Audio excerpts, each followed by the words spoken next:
आप सभी का स्वागत है। आज हम लोग महत्वपूर्ण बहुविकल्पीय प्रश्न उत्तर को देखेंगे 2025 में होने वाले एग्जाम के लिए, जो कि नागरिक शास्त्र कक्षा 12 के लिए है। चलिए प्रश्न नंबर 1 को देखते हैं।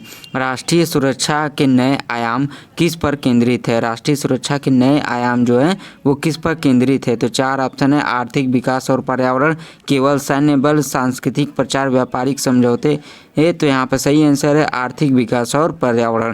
पहला आंसर है वो क्या है, सही जगह। ये क्या है, राष्ट्रीय सुरक्षा के जो नए आयाम है इस पर क्या है, यह आधारित है। आर्थिक जो है विकास करना और जो है पर्यावरण। जो राष्ट्रीय सुरक्षा है उसके जो नए आयाम क्या है, मानव सुरक्षा, आर्थिक विकास और क्या है, पर्यावरण संरक्षण पर आधारित है।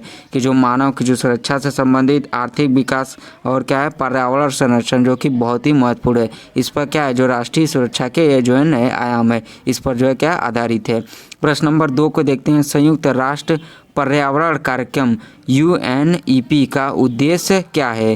तो 4 ऑप्शन है। सैन्य सहायता प्रदान करना, पर्यावरण संरक्षण, शिक्षा में सुधार, गरीबी उन्मूलन। संयुक्त राष्ट्र पर्यावरण कार्यक्रम जो UNEP है इसका उद्देश्य क्या है? तो सही आंसर क्या है, पर्यावरण से संबंधित है। तो कहीं ना कहीं आंसर भी क्या होगा, पर्यावरण से ही रिलेटेड होगा। तो सही आंसर पर्यावरण है, बी हो जाएगा पर्यावरण संरक्षण।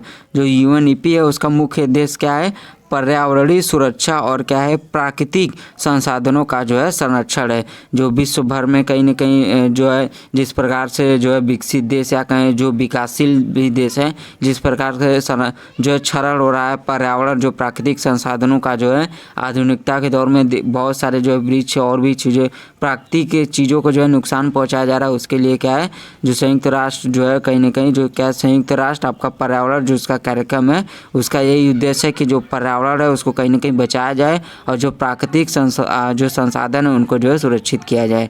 ठीक है। प्रश्न नंबर 3 को देखते हैं। समकालीन सुरक्षा चुनौतियों में कौन सबसे अधिक प्रभाव डालता है? समकालीन सुरक्षा चुनौतियों में कौन सबसे अधिक प्रभाव डालता है? तो 4 ऑप्शन है। आर्थिक समानता, सैन्य शक्ति, शिक्षा का स्तर, पारंपरिक हथियार। तो सही आंसर हो जाएगा आर्थिक असमानता। समकालीन सुरक्षा क्या है, आर्थिक असमानता जो है समकालीन सुरक्षा में क्या है, सबसे बड़ी चुनौती है। क्योंकि यह क्या है, सामाजिक असंतोष को जो है जन्म देती है। देखिए जब आर्थिक असमानता रहेगी, आर्थिक रूप से असमानता रहेगी तो इससे क्या होगा, समाज में जो है असंतोष होगा। यही क्या है, जो है समकालीन सुरक्षा जो चुनौती है उसके लिए कहीं ना कहीं जो है क्या है, असंतोष को जो है जन्म देता है, आर्थिक असमानता। प्रश्न नंबर 4 को देखते हैं। आतंकवाद किस प्रकार की सुरक्षा चुनौती है? पारंपरिक, गैर पारंपरिक, क्षेत्रीय, राजनीतिक। तो सही आंसर गैर पारंपरिक है। आतंकवाद क्या है, गैर पारंपरिक सुरक्षा चुनौती है, क्योंकि यह क्या है, सीधे मानव जीवन और शांति को प्रभावित करता है। आतंकवाद के बारे में देखिए आप लोग जो है अच्छी तरीके से जानते होंगे। तो यह किस प्रकार की सुरक्षा चुनौती है, जो है पारंपरिक क्या है, गैर पारंपरिक है, क्योंकि यह क्या है, सीधे मानव जीवन और शांति को प्रभावित करता है। आतंकवादी जानते हैं क्या, सीधे मानव जीवन और शांति को प्रभावित करता है। आतंकवाद अगर एक बार हो जाता है तो पूरा जो है जीवन ही एकदम जो है बेकार हो जाता है, और शांति तो पूछे ही मत, रहता ही नहीं। इसीलिए क्या है, अशांति फैल जाता है। आतंकवादियों का काम आप लोग जानते ही हैं। तो क्या है, शांति को जो है कहीं ना कहीं प्रभावित करता है। प्रश्न नंबर 5 को देखते हैं। पर्यावरणीय सुरक्षा का मुख्य उद्देश्य क्या है? वनस्पति और जीव संरक्षण, सैन्य संसाधन बढ़ाना, प्रदूषण में वृद्धि, आयात निर्यात बढ़ाना। तो पर्यावरणीय जो सुरक्षा है उसका मुख्य उद्देश्य क्या है? वनस्पति और जीव संरक्षण। पर्यावरणीय सुरक्षा का उद्देश्य पर्यावरण को बचाना और प्राकृतिक संसाधनों का जो है संरक्षण करना है। तो पर्यावरण से संबंधित है तो पर्यावरण का ही में ही आएगा, तो वनस्पति और जीव संरक्षण सही ऑप्शन है। देखिए समय कम है, बोर्ड एग्जाम जल्दी आने वाला है, इसीलिए कोशिश किया जा रहा है कि जल्दी से जल्दी जो है प्रश्नों को जो है कराया जाए आपको। प्रश्न नंबर 6 को देखते हैं। शीत युद्ध के दौरान सुरक्षा की परिभाषा मुख्य रूप से किस पर केंद्रित थी? आर्थिक विकास, सैन्य शक्ति, सामाजिक कल्याण, शिक्षा। तो सही है सैन्य शक्ति। शीत युद्ध के दौरान जो सुरक्षा की परिभाषा थी वो मुख्य रूप से किस पर केंद्रित थी? देखिए सैन्य शक्ति थी। कहीं ना कहीं आर्थिक विकास केवल पूंजीवादी अमेरिका ही अपना रहा था, जो साम्यवादी सोवियत संघ कहीं ना कहीं पूर्ण रूप से नहीं। सामाजिक कल्याण पूंजीवादी में था तो कहीं ना कहीं सोवियत संघ में था, पूंजीवादी में पूर्ण रूप से नहीं था। शिक्षा तो था लेकिन मेन जो है क्या है, सैन्य शक्ति था। तो यह क्या है, सुरक्षा जो है सुरक्षा परिषद की मुख्य रूप से क्या है कि इस पर जो है सैन्य शक्ति पर केंद्रित थी। किस समय? शीत युद्ध के दौरान। ठीक है, मुख्य ध्यान जो है सैन्य शक्ति और सामरिक संतुलन पर था। प्रश्न नंबर 7 को देखते हैं। प्राकृतिक आपदा किस प्रकार की सुरक्षा चुनौती है? पारंपरिक, गैर पारंपरिक, क्षेत्रीय, वैश्विक। तो प्राकृतिक आपदा क्या है, किस प्रकार की सुरक्षा चुनौती है? गैर पारंपरिक।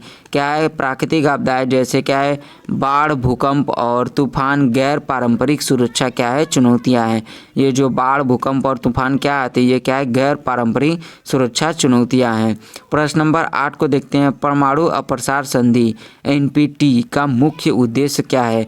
परमाणु हथियारों का निर्माण, परमाणु हथियारों का निषेध, पर्यावरण संरक्षण, आतंकवाद को बढ़ावा देना। तो सही आंसर है परमाणु हथियारों का जो है निषेध। क्या है? NPT का उद्देश्य जो है परमाणु हथियारों के क्या है, प्रसार को रोकना और शांतिपूर्ण उपयोग को बढ़ावा देना। भारत ने क्या है, इसी संधि को जो है मना कर दिया था, क्योंकि ये क्या है, कहीं न कहीं भारत जो है इसमें जो है इसको नहीं स्वीकारा, क्योंकि इसे भारत जो है क्या है, अगर शामिल हो जाता तो परमाणु जो हथियार उसका कहीं न कहीं निर्माण नहीं कर पाता है। तो इसीलिए क्या है, इस संधि को भारत ने मना कर दिया था। इसका उद्देश्य क्या है, परमाणु हथियारों के क्या है, प्रसार को रोकना और शांतिपूर्ण उपयोग को बढ़ावा देना है। इसीलिए भारत ने क्या है, इसे मना कर दिया था। भारत भले ही शांतिपूर्ण का समर्थन करता हो, लेकिन इसमें परमाणु हथियार जो है इसको प्रसार को रोकना था, कहीं न कहीं न भी बनाना इसमें शामिल है, इसीलिए भारत ने इस संधि को मना कर दिया था। प्रश्न नंबर 9 है। सुरक्षा की परिषद में मुख्य रूप से क्या शामिल है? सुरक्षा की परिभाषा में मुख्य रूप से क्या शामिल है? आर्थिक विकास, शांति और स्थिरता, सामरिक संतुलन, सामाजिक न्याय। तो सही आंसर है क्या है, शांति और स्थिरता। सुरक्षा का उद्देश्य क्या है? समाज में शांति और स्थिरता बनाए रखना है, ताकि कोई भी देश बाहरी और आंतरिक खतरों से मुक्त हो सके। सुरक्षा का उद्देश्य होता है कि समाज में क्या है, शांति बनाए रखना, स्थिरता बनाए रखना, कि कोई भी आपस में चाहे जाति, संप्रदाय, कोई भी धर्म को लेकर या और भी कोई मुद्दे हैं तो उसको लेकर क्या है, शांति बनाए रखे अपने देश में, और क्या है, स्थिरता बनाए रखे, ताकि क्या है, कोई भी देश बाहरी, जैसे बांग्लादेश में देखा जाए तो अभी शेख हसीना का जो बयान आया था कि मतलब इस समय कहीं ना कहीं अमेरिका का हस्तक्षेप है। देखिए, जब एक समाज है, एक कहीं ना कहीं रूप से आप कमज़ोर होते हैं, जो समाज है या देश, अगर उसके अंदर के ही लोग कमज़ोर हो जाएंगे तो बाहर से भी क्या है, लोग आपको तोड़ने का प्रयास करेंगे। तो इसी में जो है शेख हसीना का भी बयान आया था। तो इसी देखिए वही यहाँ पर बात हो रहा है कि क्या है, कोई भी देश जो है बाहरी जो है वो क्या है, और आंतरिक खतरों से मुक्त हो सके। कोई भी देश जो है बाहरी और आंतरिक, बाहरी में जैसे आपने उदाहरण मैंने अभी आपको बताया, बयान भी आया है ऑफिशियली, आप जाके पढ़ सकते हैं। तो कोई भी देश जो है बाहरी जो है, जो आक्रमणकारी है या अलग अलग तरीके से तोड़ा जा सकता है उससे, और क्या है, आंतरिक खतरों से, कि क्या है, कई भैया आपस में ही दो धर्म के समुदाय आपस में ही लड़ भिड़ के मारपीट न कर लें। तो इसीलिए क्या है, सुरक्षा का उद्देश्य होता है कि समाज में शांति और स्थिरता बनाए रखना, ताकि दोनों तरफ से जो है, एक देश या एक राष्ट्र या कोई भी हो तो वो बचा रहे। प्रश्न नंबर 10 को देखते हैं। गैर पारंपरिक सुरक्षा का मुख्य उद्देश्य क्या है? गैर पारंपरिक सुरक्षा का मुख्य उद्देश्य क्या है? सैन्य रक्षा, आर्थिक समृद्धि, मानव सुरक्षा, तकनीकी विकास। तो सही आंसर है गैर पारंपरिक सुरक्षा में क्या है, मानव सुरक्षा जैसे स्वास्थ्य, भोजन और पर्यावरण का संरक्षण शामिल है। गैर पारंपरिक सुरक्षा में क्या है, मानव सुरक्षा जैसे स्वास्थ्य हो गया, भोजन हो गया, और क्या है, पर्यावरण का संरक्षण शामिल है। प्रश्न नंबर 11 है। मानव सुरक्षा शब्द का पहली बार उपयोग कब हुआ? 1982, 1994, 2000 और है 1975। तो सही आंसर है 1994। संयुक्त राष्ट्र विकास कार्यक्रम यानी कि UNDP ने क्या है, 1994 में मानव सुरक्षा का विचार जो है क्या है, प्रस्तुत किया। प्रश्न नंबर 12 है। एंथ्रैक्स जैसे जैविक हथियार किस प्रकार की सुरक्षा क्या है, समस्या है? एंथ्रैक्स जो जैसे जैविक हथियार है, किस प्रकार की सुरक्षा समस्या है? क्षेत्रीय, पारंपरिक, जैव सुरक्षा, राजनीतिक। तो सही आंसर है जैव सुरक्षा। एंथ्रैक्स जैसे क्या है, जैविक हथियार मानव जीवन और क्या है, स्वास्थ्य के लिए गंभीर खतरा जो है उत्पन्न करते हैं। प्रश्न नंबर 13 है।